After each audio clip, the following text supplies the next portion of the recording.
Os CRIs, CRAs e debêntures são os investimentos que geralmente têm as maiores taxas de rendimento da renda fixa. Mas por que isso acontece? Quais os riscos? O que são cada um desses tipos de investimentos? É o que vamos tratar no vídeo de hoje.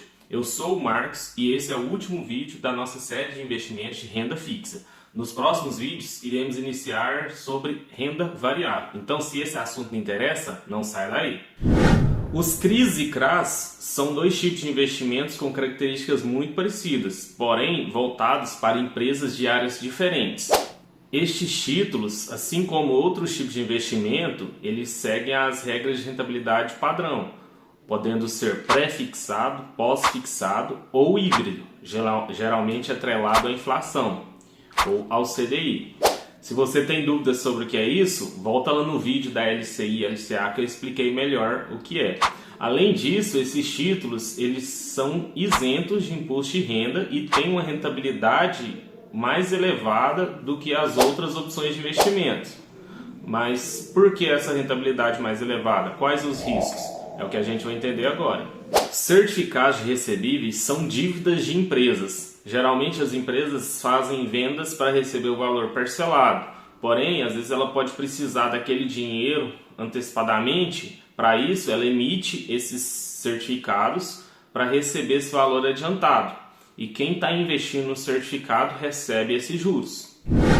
O CRI é um certificado de recebível imobiliário, ou seja, são dívidas de empresas do setor imobiliário. Na prática, você está emprestando seu dinheiro para essa empresa. Você está recebendo a dívida dela e emprestando esse dinheiro para empresas do setor imobiliário. Ou seja, estão financiando transações do setor imobiliário.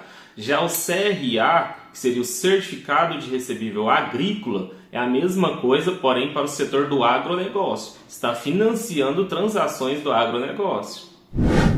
Por exemplo, uma construtora, ela faz um empreendimento, um prédio, e ela vai vender os apartamentos daquele prédio parcelado. Ela vai receber uns juros por isso. Porém, para ela, às vezes é mais interessante receber aquele valor à vista, adiantado, do que receber esses juros. O que ela faz? Ela procura uma securitizadora, que seria uma empresa que vai transformar aquelas dívidas em um título, o CRI, neste caso.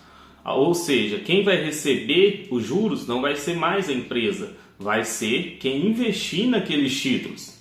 Assim como pode ser para uma empresa de agronegócio também. Por exemplo, uma empresa que faz uma plantação e vendeu a sua colheita parcelada, mas ela precisa daquele dinheiro para partir para a próxima plantação. Ela vende aquele pagamento da colheita, faz um pacote com essa securitizadora para transformar isso em um título investível. Quem vai receber os juros é o investidor. Já a debênture, ela segue a mesma linha de raciocínio dos CRIs e dos CRAs. Porém, elas só podem ser emitidas por empresas SA, sociedades anônimas, e para que essas debêntures sejam públicas ao mercado, essa empresa deve ser de capital aberto, ou seja, ela deve ter ações na bolsa. Os recursos captados pelas debêntures podem ser utilizados para fazer investimentos, não precisam ser atrelados aos setores imobiliários e agrícolas, como os CRIs e os CRAs. Porém, sobre esse investimento incide imposto de renda, apesar de que tem algumas debêntures que se chamam as debêntures incentivadas, que são debêntures voltadas para infraestrutura, geralmente empresas ligadas ao governo, ela não paga imposto de renda. Além disso, essas empresas não necessitam de uma empresa securitizadora para fazer esses títulos. A própria empresa pode emitir essas debêntures para o investidor final. Ou seja, na prática, qualquer um desses investimentos, o CRI, o CRA, a debênture, você está emprestando dinheiro para essa empresa. Você está financiando os empreendimentos dessa empresa.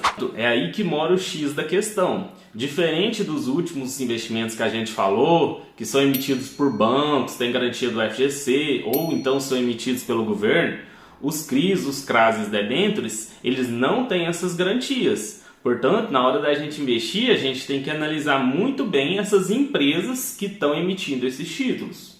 Então, temos que analisar o balanço dessas empresas, os riscos de crédito, o rating, que seria uma avaliação de crédito emitido por algumas empresas.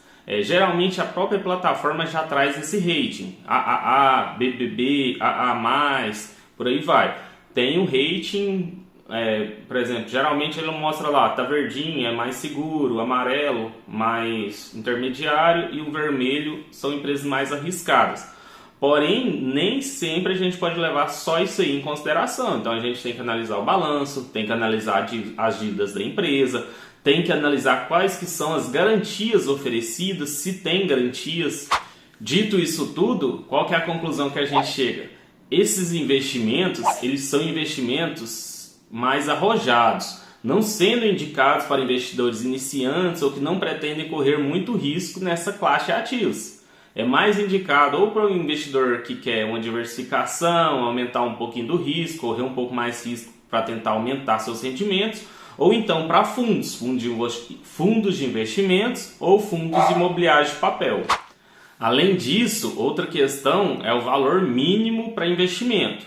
Geralmente começa a partir de R$1.000, mas tem algumas debêntures, alguns CRIs e CRAs que podem começar com valor muito superiores. Inclusive algumas plataformas definem um mínimo acima disso. Outra coisa é a liquidez. Esses títulos eles não têm uma boa liquidez, a liquidez deles são baixas. Então você pode resgatar esse dinheiro só no vencimento. Então você tem que prestar muita atenção qual que é o prazo e ter a certeza que você não vai precisar desse dinheiro antes. Então, levando todas essas variáveis em considerações, não é recomendação, mas eu particularmente, eu prefiro ficar meio longe desse tipo de investimento, a não ser em casos muito específicos. Mas eu quase não olho esse tipo de investimento. Por quê?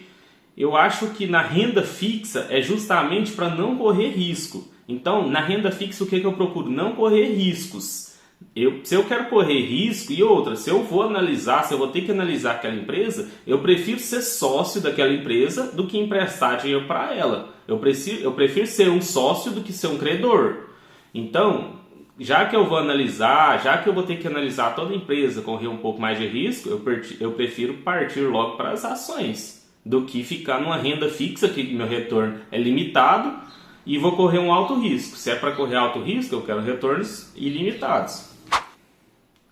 Então, com esse vídeo, a gente finaliza a nossa sequência de vídeos sobre investimentos em renda fixa. Eu já falei sobre investimentos de bancos, já falei sobre investimentos emitidos pelo governo e agora eu falei sobre investimentos emitidos por empresas, todos estes de renda fixa. Nos próximos vídeos eu vou começar a tratar sobre renda variável, fundos imobiliários, ações, estoques, ETFs, entre outros. Então, se esse assunto interessa, já se inscreve aí para não perder os próximos vídeos. E se esse vídeo te agregou em alguma coisa, não deixa de deixar o curtir aí para dar aquela força e até o próximo vídeo.